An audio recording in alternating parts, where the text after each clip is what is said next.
Hi friends, welcome back to my channel. இன்றைக்கி வீடியோவில் உருளைக்கிழங்கு வச்சு நல்ல காரசாரமாக பூண்டுடைய கமகம வாசத்தோட பூண்டு உருளைக்கிழங்கு மசாலா வறுவல் எப்படி செய்யுதுன்னு பார்க்கலாம். சாம்பார் சாதம், தயிர் சாதத்துக்கெலாம் வச்சு சாப்பிட்டீங்க அப்படின்னா ரொம்ப டேஸ்ட் அட்டகாசமாக இருக்கும். இந்த ரெசிபியோடைய வீடியோ பார்க்குறதுக்கு முன்னாடி நம்மளுடைய சேனலை மறக்காமல் சப்ஸ்கிரைப் பண்ணிக்கோங்க.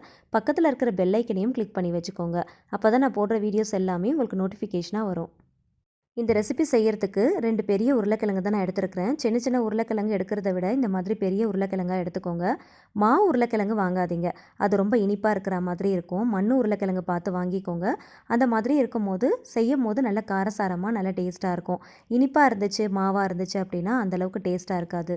உருளைக்கிழங்க ப்ரெஷர் குக்கரில் போட்டு வேக வைக்கிறத விட இந்த மாதிரி 4 பக்கமும் லைட்டாக கீரல் மாதிரி போட்டுட்டு இட்லி பாத்திரத்தில் வச்சு வேக வச்சிங்க அப்படின்னா 10லேருந்து 15 நிமிஷத்துக்குள்ளே ரொம்ப ஈஸியாக வெந்துடும். இந்த மாதிரி கீரல் போடுறதுனால உரிக்கும் போதும் ரொம்ப ஈஸியாக இருக்கும். ஒரு கத்தியை வச்சு இந்த மாதிரி குத்தி செக் பண்ணி பாருங்கள். உள்ளே இறங்குச்சு அப்படின்னா உருளைக்கிழங்கு வெந்திருக்குன்னு அர்த்தம். ஸோ இந்தளவுக்கு வெந்திருந்தாலே போதும். இப்போ இதை வெளியில் எடுத்து நல்லா ஆற வச்சுட்டு தோல் உரிச்சிடலாம். கீரல் போட்டு வேக வச்சுருக்கிறதுனால தோல் உரிக்கிறதுக்கு ரொம்ப ஈஸியாக இருக்கும்.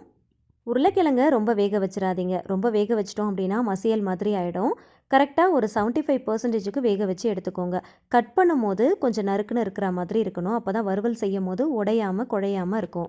உருளைக்கிழங்க தோல் உரிச்சதுக்கப்புறமா நான் கட் பண்ணுற மாதிரி கொஞ்சம் பெரிய பெரிய பீசஸாக கட் பண்ணிக்கோங்க.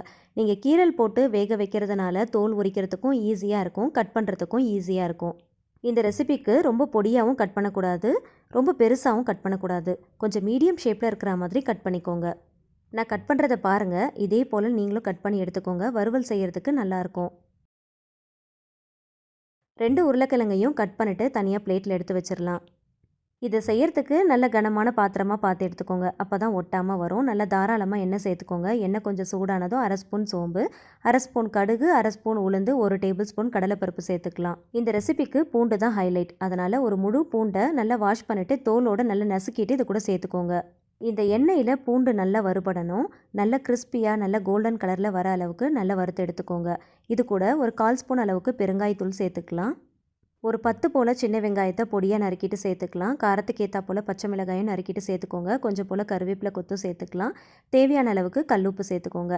சேர்த்துட்டு நல்லா வதக்கி விடுங்க. நம்ம சேர்த்துருக்கிற வெங்காயம், பூண்டு, கருவேப்பிலை இது எல்லாமே நல்லா கிறிஸ்பியாக நல்லா செவந்து வர அளவுக்கு நல்லா வறுத்துக்கோங்க. பூண்டை எண்ணெயில் வறுக்கும் போது ரொம்ப அதிக நேரம் வறுத்துட்டோம் அப்படின்னா கரிஞ்சு போன மாதிரி ஆகிடும். நல்லா செவந்து நல்லா கிறிஸ்பி ஆகிற அளவுக்கு வறுத்தா போதும். இந்த ரெசிபிக்கு ஹைலைட்டே அதுதான். வறுக்கும் போது நல்லா கமகமன்னு வாசனை வரும். டேஸ்ட்டும் ரொம்ப அட்டகாசமாக இருக்கும். கட் பண்ணி வச்சுருக்கிற உருளைக்கிழங்கை இதில் சேர்த்துட்டு ஒரு 2லேருந்து 3 நிமிஷம் போல் நல்லா வதக்கி விடுங்க. இப்போ மசாலா பொருட்கள் சேர்த்துக்கலாம். 1/4 ஸ்பூன் மஞ்சள் தூள், 1 டீஸ்பூன் காஷ்மீரி மிளகாய் தூள், 1/2 ஸ்பூன் ஜீரகத்தூள், 2 டேபிள் ஸ்பூன் குழம்பு மிளகாய் தூள் சேர்த்துக்கோங்க. மசாலாவுடைய பச்சை வாசனை போகிற அளவுக்கு இந்த உருளைக்கிழங்கோடு சேர்த்து நல்லா கோட் ஆகிற மாதிரி நல்லா மிக்ஸ் பண்ணி விடுங்க. இதில் தண்ணி எதுவும் சேர்க்க போகிறது கிடையாது. அதனால் பொறுமையாக சிம் ஃப்ளேமில் வச்சு நல்லா வறுத்து விடுங்க. மசாலாவுடைய பச்சை வாசனை போகணும். அதே சமயத்தில் அடிப்பிடிக்காமல் இருக்கணும். நல்ல கனமான பாத்திரமாக எடுத்தீங்க அப்படின்னா அடிப்பிடிக்காமல் இருக்கும், ஒட்டாமல் இருக்கும்.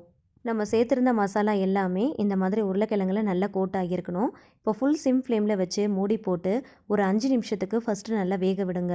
இதை செய்யறதுக்கு ஒரு 15லேருந்து 20 நிமிஷம் டைம் தேவைப்படும். ஆனால் 5 நிமிஷத்துக்கு ஒரு டைம் ஓப்பன் பண்ணி நல்லா கிளறி விடுங்க. தண்ணி சேர்க்காமல் பண்ணுறதுனால அடிப்பிடிக்காமல் இருக்கணும். அதனால் 5 நிமிஷத்துக்கு ஒரு முறை ஓப்பன் பண்ணிவிட்டு கிளறி விட்டோம் அப்படின்னா அடிப்பிடிக்காமல் இருக்கும். மசாலாவும் கரிஞ்சு போகாமல் இருக்கும். கரெக்டாக ஒரு 15 நிமிஷம் கழித்து ஓப்பன் பண்ணி பார்த்தீங்கன்னா மேலே நல்ல கிறிஸ்பியாக ஒரு லேயர் மாதிரி ஃபார்ம் ஆகியிருக்கும். உள்ளே நல்லா சாஃப்டாக இருக்கும், மேலே நல்லா கிறிஸ்பியாக இருக்கும். இதுதான் கரெக்டான பதம். உருளைக்கிழங்கு ஆல்ரெடி நல்லா வேக வச்சுட்டு கட் பண்ணிட்டு தான் செஞ்சுருக்கிறோம். அதனால் ரொம்ப நேரம் வேக வைக்கணும் அப்படிங்கிற அவசியம் இல்லை. ரொம்ப நேரம் வேக வச்சிட்டோம் அப்படின்னா மசியல் மாதிரி ஆகிடும். மிக்ஸ் பண்ணும் போது உடையாமல் இருக்கிற மாதிரி பார்த்து மிக்ஸ் பண்ணுங்கள். உருளைக்கிழங்குக்கு மேலே பார்க்கும்போது கிறிஸ்பியாக ஒரு லேயர் மாதிரி தெரியும். அது தெரிஞ்சாலே உருளைக்கிழங்கு வறுவல் ரெடி ஆயிடுச்சுன்னு அர்த்தம். ஸ்டவ் ஆஃப் பண்ணிடலாம். கடைசியாக கொஞ்சமாக நறுக்கின கொத்தமல்லி இலைகள் சேர்த்துட்டு நல்லா மிக்ஸ் பண்ணிவிட்டு சர்வ் பண்ணிக்கோங்க. உருளைக்கிழங்கு வாய்வான ஒரு பொருள். அதனால் கேஸ்ட்ரிக் ப்ராப்ளம் இருக்கிறவங்களாம் சாப்பிட்றதுக்கு யோசிப்பாங்க. ஆனால் இதில் நிறைய பூண்டு, பெருங்காயம்லாம் சேர்த்து பண்ணியிருக்கிறதுனால டேஸ்ட் ரொம்ப நல்லாயிருக்கும். கேஸ்ட்ரிக் ப்ராப்ளம்லாம் சுத்தமாக வராது. கண்டிப்பாக ட்ரை பண்ணி பாருங்கள்.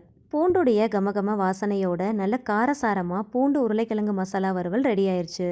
கண்டிப்பாக உருளைக்கிழங்கு வச்சு இந்த ரெசிபியை ஒரு தடவை ட்ரை பண்ணி பாருங்கள். சாம்பார் சாதம், தயிர் சாதம் எல்லாத்துக்குமே ரொம்ப நல்லாயிருக்கும். நான் போடுற என்னுடைய ரெசிபி எல்லாமே உங்களுக்கு பிடிச்சிருந்துச்சுன்னா மறக்காமல் என்னுடைய ரெசிபிக்கு ஒரு லைக் கொடுங்க. உங்களோட ஃப்ரெண்ட்ஸ் அண்ட் ஃபேமிலிஸ் கூடயும் ஷேர் பண்ணிக்கோங்க. கண்டிப்பாக ட்ரை பண்ணி பார்த்துட்டு டேஸ்ட் எப்படி இருந்துச்சுன்னு மறக்காமல் கமெண்ட்டில் ஷேர் பண்ணுங்கள். எனக்கு சப்போர்ட் பண்ணணும்னு நினைக்கிறவங்க சேனலை மறக்காமல் சப்ஸ்கிரைப் பண்ணி வச்சுக்கோங்க. கூடவே இருக்கிற பெல் ஐக்கனையும் கிளிக் பண்ணிக்கோங்க. தேங்க்ஸ் ஃபார் வாட்சிங்.